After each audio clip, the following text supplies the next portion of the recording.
बीडमध्ये यंदा भाजपनं प्रीतम मुंडेंचं तिकीट कापलं आणि पंकजा मुंडेंना संधी दिली। कुटुंबातच उमेदवारी राहिल्यामुळे भाजपमध्ये नाराजीचा प्रश्नच नव्हता। शिवाय पहिल्यांदाच धनंजय मुंडे ही बहिणीसाठी प्रचाराच्या मैदानात उतरले। दुसरीकडे शरद पवारांनी पंकजा मुंडेंविरोधात बजरंग सोनवणेंना संधी दिली। गेल्या निवडणुकीत 5 लाख मतांचा आकडा पार करणाऱ्या सोनवणेंना यावेळी शरद पवारांचं बळ मिळालंय। मात्र बीडकरांनी कुणाच्या बाजूने कौल दिलाय पाहूया।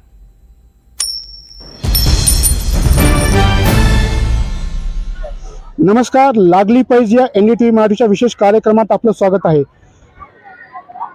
मतदान झाले, आता प्रतीक्षा आहे ती निकालाची। नाक्यापासून टपरीपर्यंत एकच चर्चा आहे, आपल्या जिल्ह्याचा खासदार कोण होणार। अशीच चर्चा जिल्ह्यातील पत्रकारांमध्ये सुद्धा रंगलेली आहे। आपल्यासोबत बीड जिल्ह्याचे पत्रकार आहेत, त्यांच्यामध्ये सुद्धा ही चर्चा रंगलेली आहे। आपण त्यांचं मत जाणून घेणार आहोत।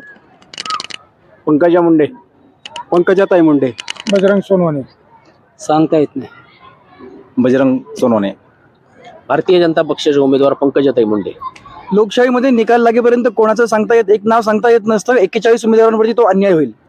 निकाल जाहीर होईपर्यंत सांगता येणार नाही। पंकजाताई मुंडे, महायुतीचे उमेदवार पंकजाताई मुंडे। पंकजा मुंडे। काही जण म्हणतात की पंकजा मुंडे खासदार होणार, तर काही जण म्हणतात की बजरंग सोनवणे खासदार होणार। आता आपण जाणून घेऊयात की नेमके काय कारण आहेत की यांनी आपापलं मत मांडलेलं आहे। गेल्या 10 वर्षातील काम। पंकजाताई मुंडे ह्या पूर्वीच्या ग्रामविकास मंत्री आहेत, 2 वेळा आमदार आहेत आणि लोकनेते गोपीनाथराव मुंडे यांचा समर्थपणे चालवणारा वारसा आहेत आणि त्यांना पूर्वाश्रमीचा फार मोठा अनुभव असल्यामुळे आणि राष्ट्रीय पातळीवर भाजपच्या संघटनेमध्ये त्यांनी मोठं काम केल्यामुळे त्याच निवडून येतील असा आम्हाला परळीकर म्हणून विश्वास आहे। राष्ट्रीय नेतृत्व आणि कार्यकर्त्यांची फळी ज्या प्रकारे पंकजाताई मुंडेंच्या मागे होती, हे कोणत्याच नेत्यांच्या मागे नव्हती। त्यामुळे 100% पंकजाताई मुंडेच निवडून। ही निवडणूक उमेदवारांच्या चेहऱ्याकडून बघून झालेली नाही। ही निवडणूक सरकार विरुद्ध विरोधी पक्ष अशा पद्धतीची झालेली आहे, अटीतटीची झालेली आहे। म्हणून शेवटपर्यंत निकालाचं सांगता नाही येणार।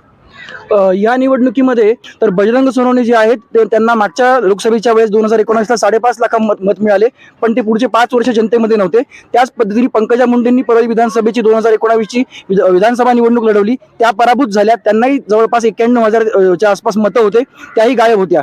दोन्ही उमेदवार जे एकमेकांसमोर उभे राहिले होते ते निष्क्रिय आणि नाकर्ते उमेदवार होते। त्यामुळे निकाल हा काय होईल ते 4 जूनलाच कळेल। बीड जिल्हा या लोकसभा 2024 मध्ये जातीवादावर खूप बदनाम झाला, परंतु बीड जिल्ह्याचा लोकसभेचा इतिहास पाहता इथं वेगवेगळ्या जातीतले लोक निवडून आलेले आहेत।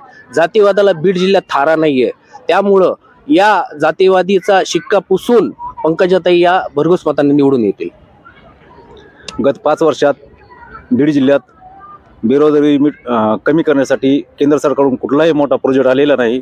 तसेच बीड जिल्ह्याचा जो ज्वलंत प्रश्न आहे रेल्वेचा, परळी, बीड आणि नगर, हा प्रश्नही सुटलेला नाही। किंचितच प्रश्न तो सुटलेला आहे आणि या संपूर्ण बीड जिल्ह्यात केंद्र सरकारच्या विरोधात एक संतापाची लाट होती आणि ती लाट ही एकत्रितपणे केंद्र सरकारच्या विरोधात आल्यामुळे बजरंग सोनवणे यांची विजयाची दाट शक्यता आहे। निवडणूक खूप अटीतटीची झाली, त्यामुळे आजच्या निकाल आज सांगता येत नाही। 4 जूनला निकाल कळेल।